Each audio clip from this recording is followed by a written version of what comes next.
So I'm going to make another quick video here. Um, this one is basically kind of what had me thinking to create the other one is how to confront these people claiming to be transgenders who are not. Okay. Um, and here's the thing. Again, go to the DSM. This is the Diagnostic Statistical Manual for Mental Health. Okay. These are mental health conditions. Autism, schizophrenia, gender dysphoria, transvestitism. These are mental health conditions. Now, only on rare occasion do physical illnesses, okay, well, actually almost common if you think about it sometimes a little bit, but they're not strictly enforced. Do we isolate the ill from the public? So in COVID was so bad, what did we do? We quarantined. Keep away from me. Don't want to spread illness. Well, transvestitism and gender dysphoria are mental illnesses. And it's not that you're going to catch them, although they've been spreading like a disease does that way. They are seen more often as a situation where you go, do you need to be locked up? Do you need to be taken away from society because you're a threat? It's not that, we need to take you away for your safety. It's, yeah, you're a danger to society. You want to tell us all about how we're horrible and you're going against the society cultural norms. And it's like, well, as part of society, we get to determine basically the difference between whether you're just being an asshole or if you're an actual danger. Because you can be an asshole. You have a right to be an asshole. You can have borderline personality disorder, but it's not unless, you're a danger to yourself or others that maybe we need to lock you up. Okay? We need to keep you isolated, not just for your safety, but for the safety of everyone else. So when people want to do this whole confronting what they think are transgenders, I'd really like to see that change a little bit. Instead of confronting them on biology, oh, they're a man, they're a woman, they're a this, they're a that, and you see this all the time in any kind of, trying to remember their names, Matt Walsh and I think Charlie Kirk, and who's the little Jewish guy? I can't remember. Anyway, when they do these confrontational things, I think they need to step back and go, okay, now wait a minute. For starters, they're claiming a mental disorder. Now here's kind of a little key on me that I just had during the last video. It's almost like a little bit of an epiphany because I was saying it out loud and I went, ooh. Transgender, okay, is the treatment of somebody who has gender dysphoria. It's the Tylenol. You are doing this because the person says, I cannot be a woman or a man. They look at themselves and they say, I can never be what I want. Okay, and that's where their pain is coming from. And they do the transgender thing because it's the closest they can get to their dream. It's a treatment. That's Tylenol. Now, what if people just took it for fun? And that's when I started thinking, it kind of hit me, pot. Oh, well, there's people who take pot for medical reasons. They have actual medical reasons why they take this, and it is to alleviate pain. Okay, it is to alleviate these type of things. They're doing it for recreation. Okay, They're doing it for fun. Now, we actually have it in the medical book for people when they do it for fun.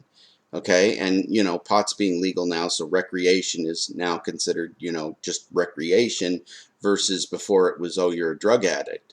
Okay, so maybe the mental health book will just say, well, transvestitism is kind of like just being an asshole. It's just one of those things you can be. You can be a happy guy, you can be an asshole, you can be a transvestite, you can be a whatever, it doesn't matter. It could be one of those things. But then it's also used as a treatment for this. You know, it's like, okay, well, you can have your fun with pot, and then there's people who need it because they're in a lot of pain. Okay? And these people are in so much pain, they might kill themselves. Okay, so let's reduce their pain if we can. So we do this, get them as close as we can. So when you're dealing with somebody with mental health issues, deal with them as a mental health person. If they sit there and say, okay, I'm, you know, you look at them and you go, oh, you're transgender, and they go, yeah, and you ask them, so you have gender dysphoria. And they may say, and they probably will, well, yeah, I do. I have gender dysphoria. I don't like my body. Okay. Follow that up. Just don't argue it. Just follow it up with, oh, so you've been diagnosed with gender dysphoria? Now, if they haven't been, which is probably the case, because I don't see a lot of these people going to the doctors to do it, they can sit there and they'll say something like, oh, no, you just have it. You know, you can look at it and you go, oh, I have gender dysphoria. Anybody can claim to have gender dysphoria, and I've heard that from people. And don't argue with it. Don't argue with it. You can. You can correct them on it later. But you're kind of in a intelligence gathering point right now. It's just say, oh, so anybody can have it. That's interesting. Or just respond with, interesting. Because it's interesting that you think that. It's interesting that you believe something that's not true. Just say it's interesting. Then follow up with, you know, so what kind of pain do you feel because of this? Because of your gender issue. Okay? Ask them what the pain they feel is. Okay? And if they're someone who's fake, they're going to go on about, oh, people look down at me, people give me grief, people stop me from going in here, people want to misgender me, people do this, people do that, people do this, people do that, people oppress me. Okay, now you could probably go on forever going through each of the little things if you go through my other video on how to identify these guys, and you could just stack them all up and then come down to them and say, okay, first of all, gender dysphoria is not something that just anybody can claim. You cannot just claim to have PTSD, Tourette's, schizophrenia. You cannot claim to have autism. You cannot claim to do these things. These are things that doctors diagnose you with, okay? You cannot just claim to have something. It's a diagnosis, okay? As a diagnosis, that's when you have something.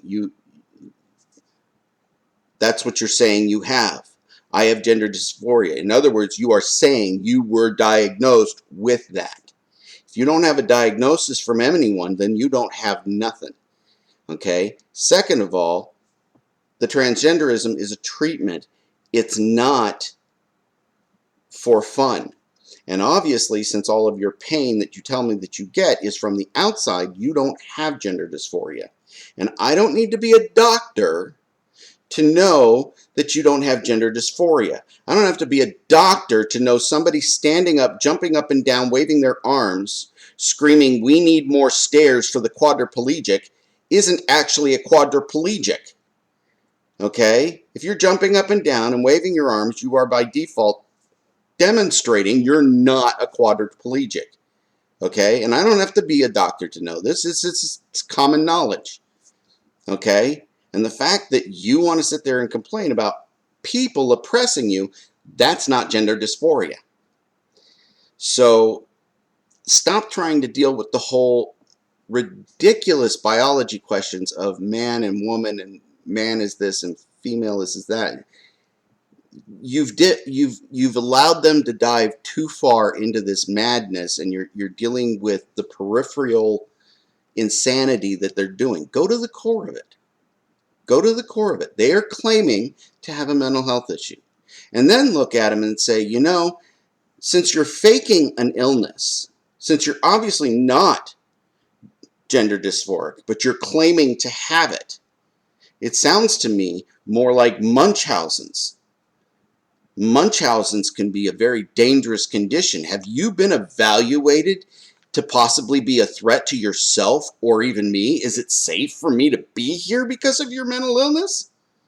I mean, we might have to lock you up because it's not safe for the public for you to be here.